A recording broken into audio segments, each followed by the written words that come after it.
Ikuti lafaz sumpah yang akan saya tuntunkan menurut agama Islam. Bismillahirrahmanirrahim. Demi Allah, saya bersumpah sebagai saksi akan memberikan keterangan yang sebenarnya tidak lain dari yang sebenarnya. Baik, terima kasih Yang Mulia. Silakan kembali ke luar, karena nanti yang didengar pertama tentunya dari ahli KPU ya.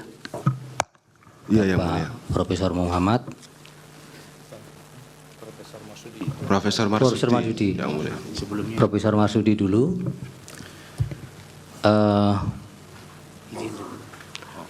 Sebelum didengar keterangannya, nanti ketika memberi keterangan untuk para komisioner yang tadi memang tidak kami lakukan penyumpahan karena mereka adalah penyelenggara yang sudah melekat sumpah ketika melaksanakan tugas-tugasnya. Nanti akan kami jelaskan pada saat mendengar keterangan saksi di masing-masing yang bersangkutan. Untuk memandu jalannya pemeriksaan ahli maupun saksi, mohon dibantu Yang Mulia Pak Wakil Prof. Saldi, silakan. Majelis, mohon izin majelis dari pemohon. Silakan Pak Bambang. Ada satu hal nih, dalam catatan kami PT Telkom, apakah betul begitu?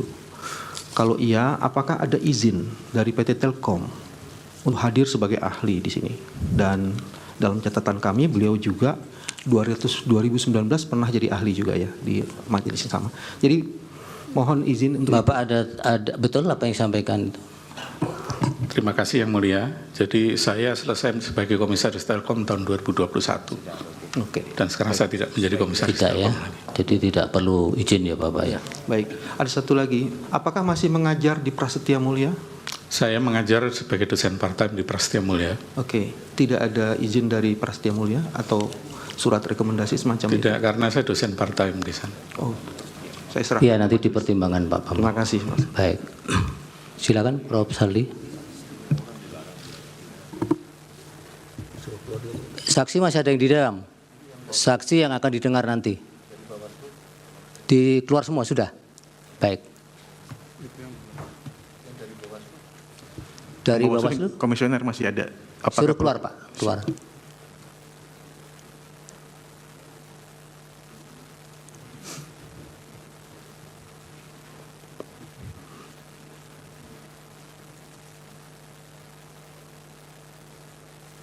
Baik, silakan Yang Mulia. Terima kasih Ketua. Prof. Marsudi, sesuai dengan ketentuan bahwa kesaksian ini akan diberikan atau keahlian ini akan diberikan dalam waktu sekitar 20 menit.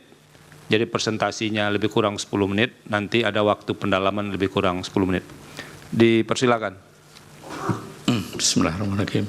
Yang saya hormati, Yang Mulia Ketua dan anggota Majelis Hakim Konstitusi, yang saya hormati teman-teman dari pemohon terkait dan termohon, serta Bapak Ibu sekalian, Assalamualaikum warahmatullahi wabarakatuh. Waalaikumsalam. Perkenankan, nama saya adalah Marsudi Wahyu Kisworo, dan seperti disampaikan oleh pemohon tadi, 2019 saya juga ada di majelis ini menjadi saksi ahli waktu itu soal situng. Mungkin beberapa hakim konstitusi yang 2019 menyidang waktu itu sempat lihat saya, atau mungkin masih ingat saya begitu.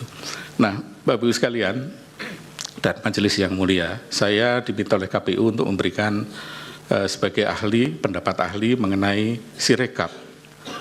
Nah, di presentasinya bisa ditampilkan? Mohon izin menampilkan slide. Jadi, kenapa? Ini setiap tahun sejak 2004, ketika pertama kali teknologi di komputer digunakan, itu selalu sistem perhitungan suara digital itu selalu dipermasalahkan. Terakhir kemarin 2019 dan sekarang terulang lagi. Padahal kita semua tahu bahwa kalau kita lihat pada peraturan perundang-undangan, bahwa suara yang sah itu adalah perhitungan suara berjenjang. Artinya apa? Ekstrimnya seandainya Sirekap itu tidak ada pun, sebetulnya tidak ada pengaruhnya terhadap perhitungan suara. Karena kita lihat dalam perhitungan suara itu seperti apa. Tapi karena sudah dipermasalahkan berbagai macam masalahnya, maka izinkan saya nanti menyampaikan apa yang saya lihat tentang Sirekap ini. Saya memang Sirekap ini tidak terlibat dalam pengembangannya, karena kalau 2019 saya hitung masih banyak terlibat, tapi 2024 saya agak agak naik gunung begitu, tidak turun gunung lagi, tapi karena masalah-masalah ini kemudian saya terpaksa untuk melihat seperti apa. Nah, informasi tentang Sirekap saya lebih banyak dapatkan dari teman-teman dari developer, sehingga nanti kalau ingin tahu tentang dalamnya Sirekap, Bapak, Ibu, dan Yang Mulia bisa mendalami dari developer. Nah, Sirekap itu apa sih? Jadi saya ambil dari undang-undang, dari peraturan KPU nomor 66, sebetulnya Sirekap itu adalah sarana untuk, pertama adalah publikasi hasil perhitungan suara dan proses perhitungan suara. Jadi publikasi dari kedua hal ini, tapi serta juga alat bantu untuk rekapitulasi. Jadi dia adalah alat bantu. Nah, arsitektur Sirekap sendiri itu terdiri dari dua. Jadi yang mana dipermasalahkan nanti harus jelas. Ada dua, yang pertama Sirekap Mobile. Sirekap Mobile itu adanya di HP. Itu aplikasi yang kemarin ditampilkan itu ada semuanya Sirekap Mobile itu, yang ada di KPPS. Jadi digunakan oleh KPPS untuk mengupload data, itu adalah Sirekap Mobile yang ada di dalam handphone atau telepon selulernya, karena itu ada banyak di sana. Kemudian masuk datanya ke dalam Sirekap Web.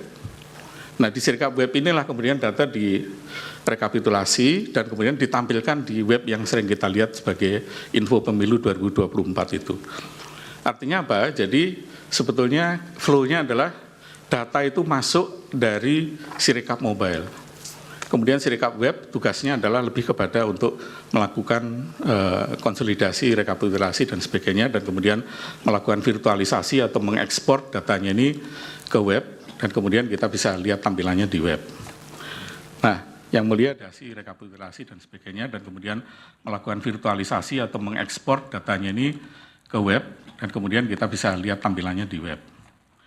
Nah, Yang Mulia dan Bapak Ibu sekalian, problem pertama dari Sirekap Mobile, jadi supaya clear saya sebut sebagai Sirekap Mobile, dia mengambil data dari form C1 hasil, yang isinya dibuat dengan tulisan tangan, menggunakan teknologi yang namanya Optical Character Recognition atau OCR.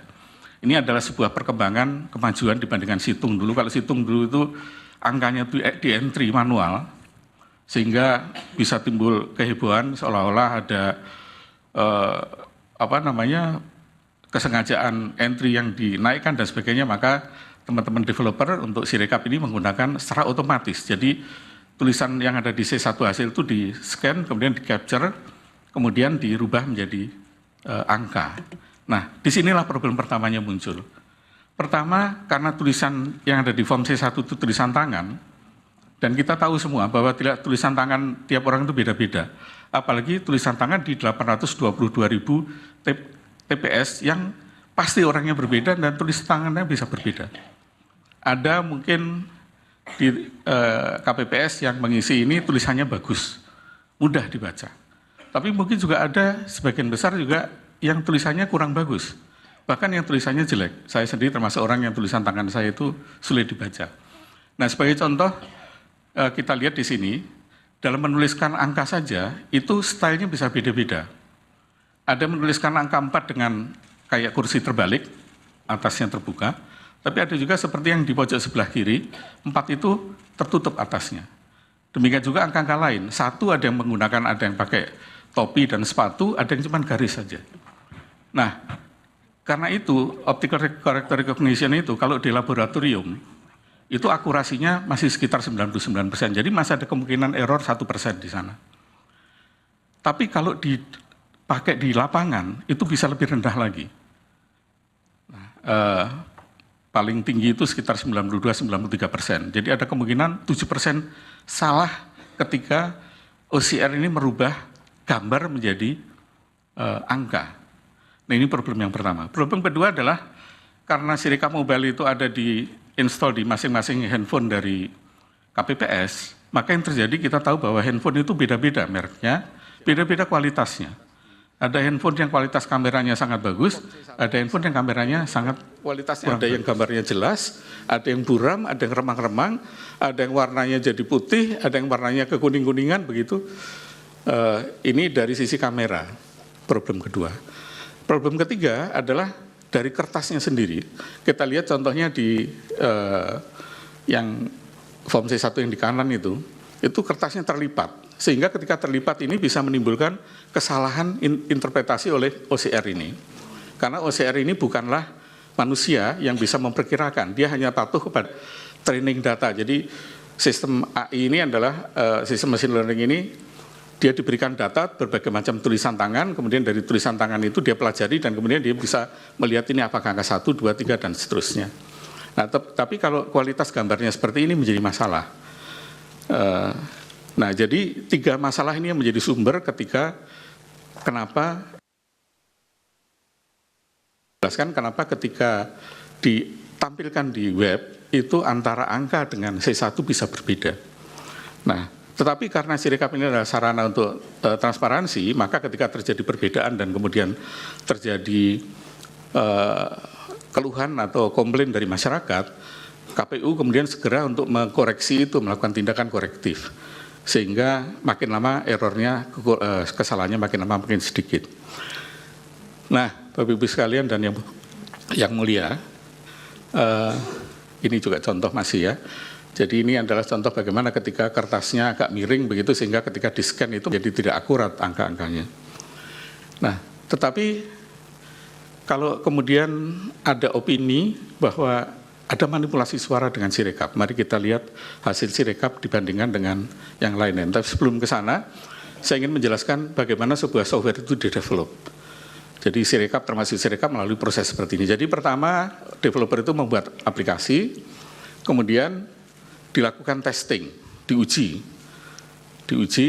sampai nanti software itu diyakinkan bagus, berjalan dengan baik, baru kemudian di-deploy atau di-install.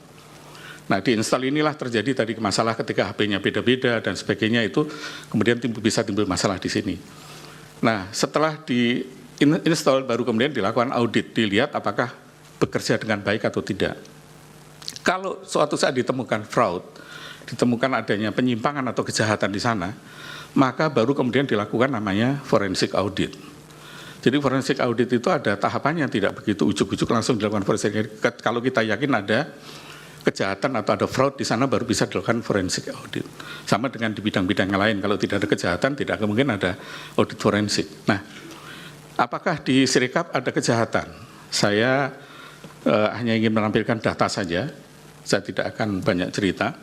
Saya bandingkan hasil KPU dengan yang pertama dengan lembaga hitung cepat.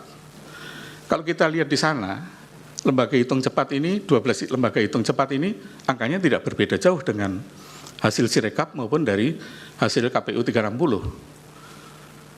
Rata-rata error, kalau kita lihat di angka tadi, kalau kita ratakan errornya itu hanya 0,07%. Jadi 0,1%-nya saja tidak sampai, hanya 0,07%. Perbedaan rata-rata antara hitung cepat dengan hasil perhitungan manual. Nah, mungkin ada yang berpendapat bahwa hitung cepat itu kan sampelnya hanya 2.000 TPS. Sementara TPS kita 822.000. Apakah valid begitu? Nah, ada yang tidak percaya pada statistik, masalahnya begitu ya. Nah, saya ingin tunjukkan, kalau ini dari statistik dengan sampling, kita lihat bagaimana dengan real count yang lain. Jadi masyarakat sipil yang dimotori oleh para tokoh-tokoh, mungkin ada beberapa ada di ruangan ini, membuat berbagai macam perhitungan real paralel dengan Sirekap. Ada beberapa, lebih dari 10 kalau nggak salah, tapi saya ambil 3 saja yang besar. Yang pertama adalah kawal pemilu 2024. Ini dipelopori oleh Netgrid, KIP, ICW, dan banyak sekali lembaga-lembaga yang sangat respectable di Indonesia. Sehingga hasilnya juga mestinya bisa kita hormati. Yang kedua adalah Jaga Suara 2024. Ini juga dipelopori oleh beberapa tokoh nasional, para ahli pemilu juga, mantan anggota KPU juga ada di sana, dan beberapa lembaga-lembaga yang juga respectable di Indonesia. Yang ketiga adalah jaga pemilu 2024. Ini lebih luas lagi, ada beberapa ketua BEM di sana dan beberapa yang lain. Nah, mari kita lihat dari 3 ini hasilnya seperti apa. Ini bukan hitung cepat, tapi ini adalah real count, hitung nyata. Pertama dari perbedaan antara kawal pemilu, jaga suara dengan jaga pemilu dengan KPU juga sama, tidak terlalu jauh. Yang paling tinggi di sana adalah hanya di jaga pemilu, karena jaga pemilu itu melakukan pembulatan. Jadi angka persennya itu dihilangkan komanya, dinolkan saja. Tapi kalau kita lihat, perbedaannya tidak banyak. Nah, artinya apa? Kalau kita lihat, kalau tadi hitung cepat tidak dipercaya karena sampel hanya 2.200 TPS, tapi ini adalah real count, artinya perhitungan nyata yang menunjukkan bahwa hasil dari perhitungan KPU itu tidak berbeda jauh. Nah, kenapa sampai terjadi masalahnya kemudian sampai kita harus bersidang hari ini, Yang Mulia dan Bapak Ibu sekalian? Karena proses Sirekap ini tadi seperti saya sampaikan, dari Sirekap mobile masuk ke Sirekap web, kemudian apa adanya itu langsung ditampilkan di web. Pada waktu mungkin Yang Mulia beberapa kalau yang pernah ikut sidang di 2019, saya sudah menyampaikan waktu itu mestinya itu yang ditampilkan di web itu sudah diverifikasi dulu. Jadi data itu dibagi dua seperti ini ya misalnya. Jadi yang sudah verified itu tampillah di web. Yang belum verified itu di pending dulu, dimasukkan ke tempat sementara dulu sambil diperiksa, kemudian diperbaiki. Jangan kemudian yang diperbaiki itu yang ada. Nah, kalau ini mudah-mudahan nanti teman-teman KPU bisa untuk tahun 2029, biar tidak ada lagi sidang soal Sirekap, gitu. Maka mudah-mudahan bisa mengimplementasikan apa yang saya sampaikan pada hari ini dan termasuk 2019 yang lain. Jadi hanya menampilkan data yang valid saja. Yang belum valid ditunda dulu. Demikian saya kira Yang Mulia untuk presentasi dari saya. Saya kembalikan pada Yang Mulia. Terima kasih. Assalamualaikum warahmatullahi wabarakatuh.